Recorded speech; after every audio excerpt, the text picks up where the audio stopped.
Hello, everyone. I'm here today with Summer McStravick, and in her website is flowdreaming.com. You've got such an interesting background, Summer, and I have a lot that I want to dive into with you. Let's just first start talking about this whole sense of flow and dreaming and how that came to be basically your main platform and message. Yeah. Well, it was an accident, but we know there's not really accidents. But I've been railroaded into it. Let's put it that way in my life. In 2004, I think it was, I wrote a book called Flow Dreaming, and I was working at Hay House at the time. That's Louise Hay's, publishing company, and it was a fluke that the book was written in the first place. I had never believed anybody else would be interested in what I did and how I thought and how I worked with life and the universe, but it was basically handed to me. And that's really where things started, getting out to, I ran their new media division. So I was in charge of all their podcasts, all their radio stations, Hay House Radio. You were asking about that. So there's a little background. So it just happened then that I had a beautiful way of talking to people every week about how I thought. Again, I had no idea anybody would appreciate this. I mean, I'm up against, not against, but I'm the little one, and I'm here with Wayne Dyer and Louise Hay and Abraham Hicks and Doreen Virtue and all these people. And just thinking, okay, well, if people want to listen, they can listen. If they don't, then they can listen to somebody else. And I think it was just sort of the universe's way of saying, get over yourself, do what you have to do. Don't make us have wasted our efforts on you. And finally, I got the message and said, okay, you haven't wasted your efforts on me. I will teach people flow dreaming, and I will teach them about flow, and I will teach them about consciousness, and I will step up and do it. But it was a hard road to tug me up into. Yeah. I mean, what I hear in that is like just past beliefs about how things should be and how things should go, and then the reality of like, oh wow, look at the people I'm hanging out with and working with and working for, and there's that sort of carpe diem of like, oh, this is actually how things work. Yeah, and also the recognition that you kind of have to jump up levels in your mind from time to time, and if you don't do it, you're going to be continually pushed into more uncomfortable situations until you do. I had never wanted to be on the radio. I'd never wanted to, be on all these shows, or I had never had a desire. I was a very private person. And when you have to talk to people for hours and hours a day, as you do, you know this, you end up telling people a lot about yourself, and your privacy just kind of, disappears, and you realize, what am I protecting? Yeah. To me, this is such a huge part of where the leading edge of people in self-development are going with collaborative leadership and collaborative intelligence, is we realize that we don't need to protect, that we can trust. And I know, I mean, it's great that Brené Brown made vulnerability hip. I mean, massive bow to her for that, right? But it's like, that's a prerequisite to a lot of the next level of things that many of us are wanting to experience. Yes. Yeah. And, speaking of collaboration and, all the different voices, I really feel that a lot of the things that we teach, yoga teaches, I teach, it's like singing. Everybody can sing the same song, right? It's all the same song, essentially. It's just all these different voices. So I'm the soprano and you're the tenor. And which voice do you prefer to listen to? Which one gets through to you? Which one makes your heart open? Which one reaches you? And of course, there's variations. Everybody's got variations on their favorite song. I sing all the words wrong on my song. So, but yeah, that's something I realized over time. So let's go to dreaming and how important dreaming is, and how, I mean, one of the things I know from, we just ran this big dream campaign, and my, coaching team is talking to a lot of people who filled out an application to talk about their dreams and to go into unearthing their dreams. And what I'm hearing back from my coaching teams is like, these are incredibly powerful conversations, because often the person hasn't had this conversation. Like, they haven't had it with themselves. They haven't had it out loud. They haven't had it with another person. So tell me a little bit about why dreaming is such a huge part of your message and your platform and your teaching. Okay. So I'm going to take an unconventional approach. Um, Flow dreaming is a combination. It's a technique at heart, but it's also a philosophy, a way of looking at the world. And the flow aspect of it is a realization that we live in a continuous flow of life and growth. And you can't stop it. Time is going forwards, not backwards. We are expanding and adding to ourselves every single day. We are not falling apart and decreasing ourselves. So you have this forward momentum in your life. And like most things in our natural universe, there's a kind of ease to it, right? An ease or a flow to it. And, like the earth is traveling around the sun, there's no friction, there's no resistance. We grow from birth to death, there's no friction or resistance, it just happens. So I kind of go into that understanding that there is a natural road that is frictionless, that is it doesn't have any resistance. That is you fully in your expansion, in your growth. If all the other pieces of restriction and so forth can be taken away, it's there for you. It's always there. So you couple that with two other things, and this becomes part of the technique. One is guided daydreaming. So I don't do night dreaming. I talk about conscious daydreaming. Beautiful. Where I feel we're all born with the gift of being able to sync up with non-physical just instantly. I think if you practice it and you can get a lot better at it, but it's born into you. Yeah. And so when you're consciously daydreaming, think about it, you lose track of time. You lose track of where you're at. I have driven home so many times and said, I hope I stopped at all those stoplights because I don't remember any of that. So you're already entering a kind of altered state. Where are you going and why are you doing this? Why are you disconnecting and moving into a timeless state multiple times a day? So I thought, okay, what if I use daydreaming to go into this state of flow or ease? And then when I'm there, what do I do? And that's when I began communicating. And that's where I use my heart and I use emotion, because I think emotion is the universal language. And what you feel is sort of, it's 1,000 words in one feeling. So I feel, I emote, and I create in that flow state, in that non-physical state, using flow dreaming.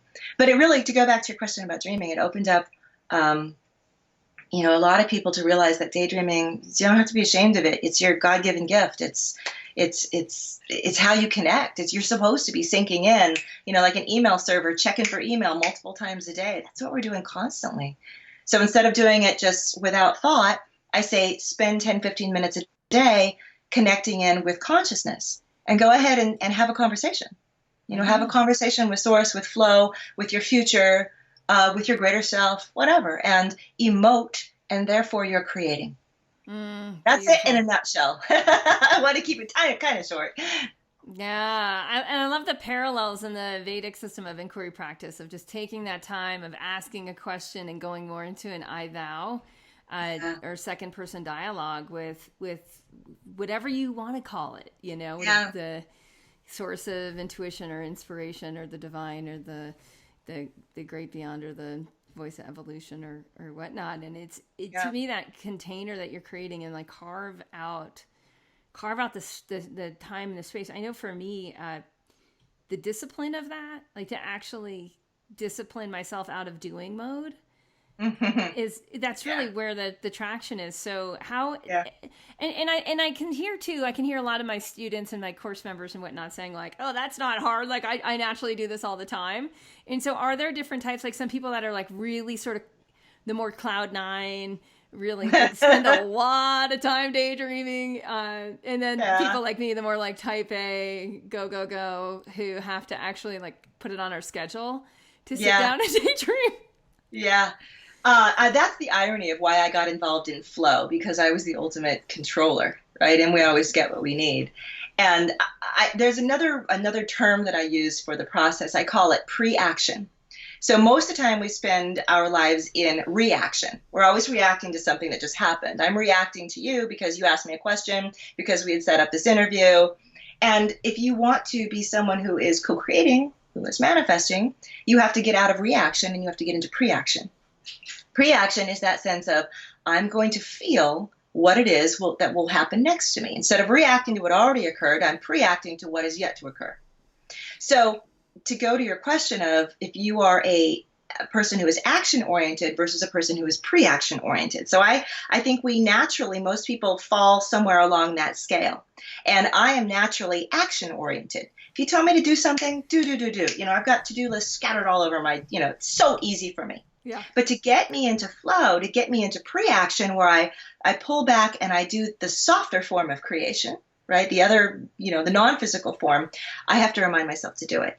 Other people are always there all the time. And they're like, oh, life is good. I just feel things and they happen.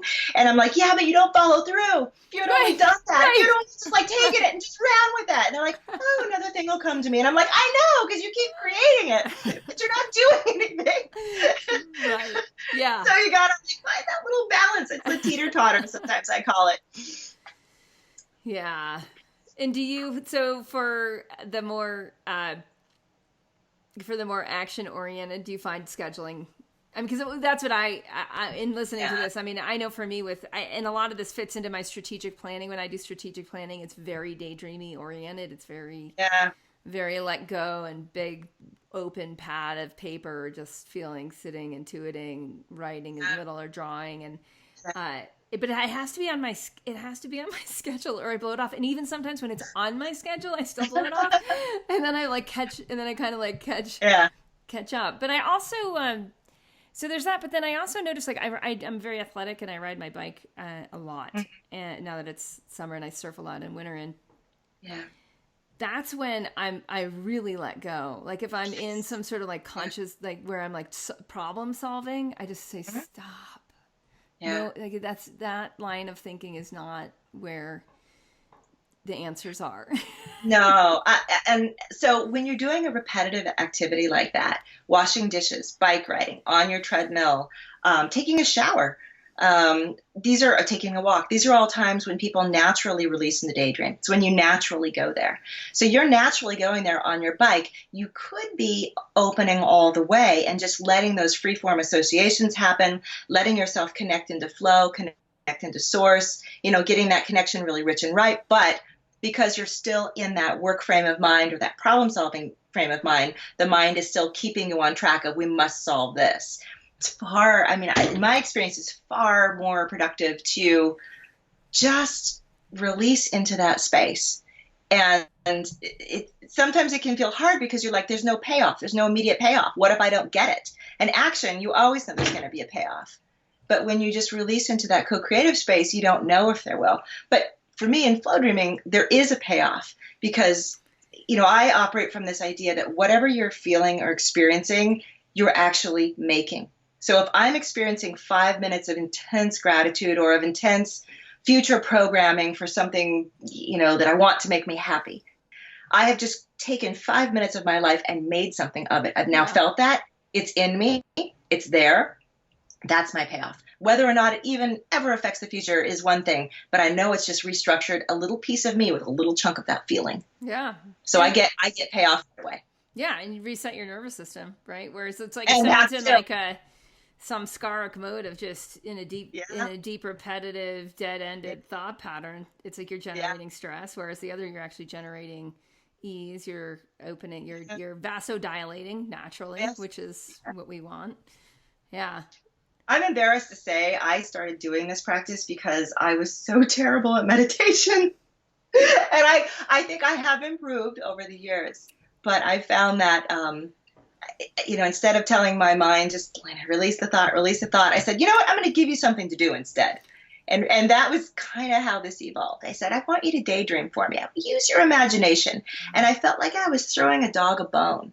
I said, just go imagine some things. And if I can keep you busy imagining these things and doing these feelings for me, then I can kind of open up to this other space. Yeah. So for me, it's another way into almost the same space. Yeah. Well, I mean, to me, that makes complete sense with the Vedic teachings of the intuitive body leading to the bliss body. Like you're tapping into intuition and it's going to access bliss. Is it a different or worse or better bliss than a pure masculine form of meditation?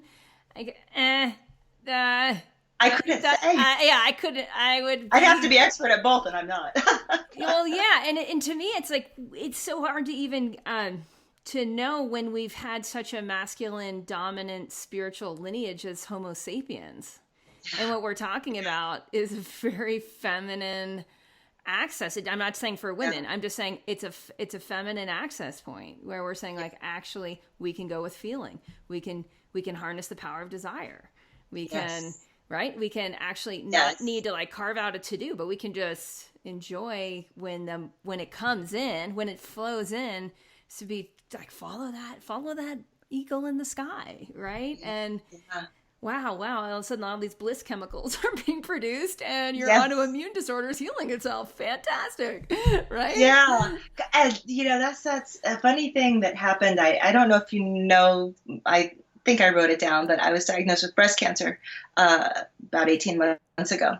And one of the results of that was all this work I've been doing all these years to open my heart and to really work with my emotional self. It was like, this was the time to test that, essentially. And for the first time, I really went into a state of bliss. I was able to, the cancer diagnosis just sort of broke me open. And my heart was like an overflowing cup. I mean, I can still feel it. I can just bring it to myself.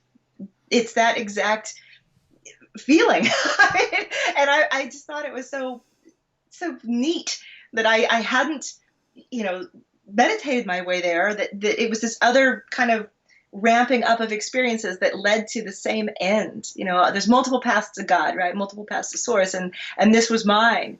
And so, I know that state of bliss. I work with it and I use it constantly now. It's all about emotion for me. Feeling is everything. And you're a mom. I am. I have 2 kids. Yeah. So talk about that, with how that shows up in family life. How I parent my kids using this? Well, yeah. Well, I mean, even just when, to me, like the difference of someone being like totally stressed out with a cancer diagnosis to someone who's accessing those states, right? And there's a really different home life effect going on. I was both. Yeah. But both, right? There's duality, there's pulsation, there's a lot of different full spectrum emotion. I became very aware that I could go into grief, and I actually had to go into grief. Grief to me became a huge, a wellspring of change for me. I never realized. In fact, I think right after my diagnosis, I cried for 3 days straight. I just couldn't help it. Every minute I would just break out crying. And it was like a purge was going on inside my body, a purge of old blocked emotion, old blocked stuff. And I realized I wasn't crying just for the diagnosis. I was crying for every crappy thing, I hope I can say that, every crummy thing that had ever happened to me in my entire life. And it was just like I kept pulling it out, like, where is this coming from? I didn't know I had so much residue stuck in there. But eventually, it started to give and lighten up. And then I actually went through that several more times. It's several more instances of pure, deep grief where, again, even more became unleashed. So as a parent, my fear was, God, what if I die? And, I've got 2 kids in grade school, and what do I do? And that made me very aware that I had a choice in how I wanted to feel. If I went into fear, then I would get locked up. I would get unflexible, right? Because fear is such a heavy sensation. It actually pulls you inward. Grief is oddly enough an emotion that can spread out and release. Mm-hmm. You think grief is bad, but it's not. It's not the same as fear. So I had to choose: do I want to be in a state of fear, or do I want to be in a state of, I call it, embrace? Mm-hmm. What happens if I embrace this instead? Doesn't mean I want it, but I'm embracing my situation. I'm embracing what I've been given. I'm accepting it, because you can't pick sides. You can't say all the good stuff in life is the result of me co-creating and, God and all that. You have to say all of it is the result of that. All of it is there. Even cancer is there. So I said, okay, I will try to embrace this. What will happen to me? And that's how I really got through it with my kids and my family. And, so many lessons came from it. It's just unbelievable. I don't know. Have you had that experience? Have you, grieved and released and been through that? Do you have kids? I have a daughter. She's 9. It's interesting because I'm writing this book now on awake living, and I go into a lot into tapping into wakeful dreaming, and I plummet deep into the voice of regret. Yeah. And to mine your desire. Yeah, absolutely. Yeah. That's first. And then go deep into regret. Because to me, there's if we're not in a natural grief state with a loss or with a diagnosis or with something that's like really got us on the life or death edge, right? Where we're just like navigating that river. Then regret is in one of these gateways. So I mine my regret for all it's worth. Right. And this is almost a daily practice for me because I do things daily that I later regret. And that's the way I learn. And that's the way I process and I go through it and I go through the emotions of how I did something that in the future I would like that to go down differently. I would like to have grown from that experience. And there's something to me in that processing. And when I meet people that won't go into regret, and I do often in my coaching, and then also my husband's not, he learned early on not to get anywhere near regret. And so it's something I've been, with him and with my daughter, like we've had to like very much restructure family dialogue so that when we're sorry, like we can mine sorry.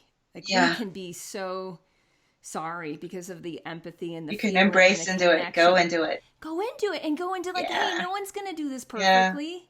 Like that's not the point. The point is like, how can we at the end of the day, like learn whatever lessons are there, digest any emotions that otherwise turn into weird thought patterns that really go nowhere. That just like spin, like the yogis would say, spin into samskaras, right? And they just deepen this groove and become mental trauma or toxicity that we then have to process when a big thing happens and then it comes out as grief. Yes, exactly. So you're always in a constant state of releasing those little losses or those little fails. I am. Right? I am. I mean, little losses, little fails. Part of my method is that's part of healing for me. That's like constant healing. I mean, it's like processing instead of what do they call that when you end up just whole stuffing? To use a psychological term. Mm-hmm. Yeah. Yes. Then it never gets built up into that tremendous amount because every day you're kind of clearing what's happened through the day. That's being so gentle with yourself. It is. And it's and I find for a lot of people who haven't processed much regret, it's very unfamiliar. Is very unfamiliar territory. I'll put in the show notes to this exactly that little part I wrote on how to start to tap into the power of the voice of regret because that might be helpful. What I'd love to do, and this is so fun to talk to you, Summer. And one of the things that I sense that we're both really leaning into here is this feminine power, this feminine leadership where it's very connected to emotion, very connected to desire, very connected to full process, life and death, very connected to flow. And all of that actually opens the gateway to collaborative forms of intelligence. So I'd love to just hear your, more of your cutting edge or innovative thoughts or what's next for you in terms of any of those keywords. Where are things going? Oh my. Well, for me, I guess it is feminine because I do recognize that, we live in a dualistic universe, right? It's always hot and cold and male and female and yin and yang and so forth. Likewise, there's action and there's pre-action, there's physical and there's non-physical. For me, emotion is kind of a language. And whether it's the emotion of grief or regret, the so-called darker emotions, hate even, they're all like crayons in a box. They're all different colors, and they all have different uses. Even hate has a use. I wouldn't want to stay in it, but if it's provoked in me, it's telling me do something. Do something. If it stays in you, it turns into something corrosive. So some colors you don't want to play with too long. Other colors, beautiful, bright pink, you want to play in a long time. You want to be in that love state. You want to be there. So I am always looking at my life like, how do I want to emotionally connect to this part of my life, that part of my life, et cetera, et cetera, et cetera. And it can be a feminine thing, but I think men have to be brought into this as well. Yes. Because in that sense, emotions are kind of neutral. We were all gifted with the same set of them. And it's underdeveloped, right? I mean, just to jump in there, like we're all overdeveloped in the masculine structure, the cognitive. Totally, that's all the man brain. Right. I call it the king and the queen. Because the king always says, I'm the one ruling things. And the queen's like, I'm the one who's actually ruling this kingdom. Yeah. But it's true. I mean, because if your mind is telling you to do something and you don't do it, you know why? Because this part of you said, I didn't feel like it. Yeah. And this is the part that always actually is what you're listening to. Yeah. And that's why willpower starts to lose it after time, because it's you will. And this one says, only if I agree, only if I want to, only if I desire it. Yeah. Yeah, and that's exactly where I'm at. It's like it all starts with harnessing the power of desire.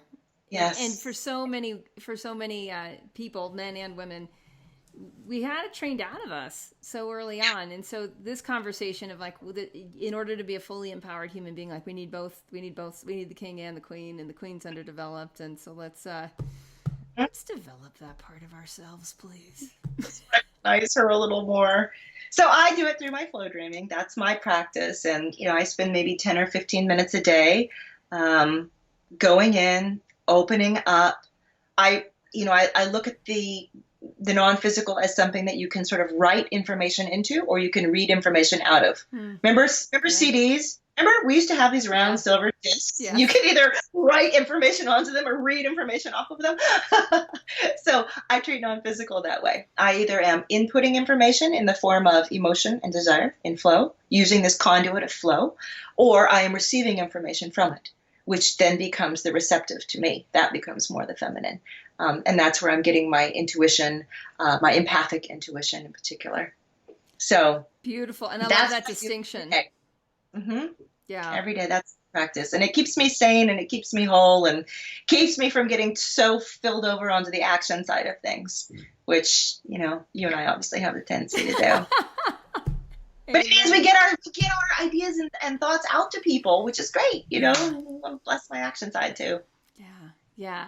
Awesome. Thank you so much, Summer. It's just been an absolute pleasure to chat and hang. Oh my God, that's so fast. How'd that happen? I don't know.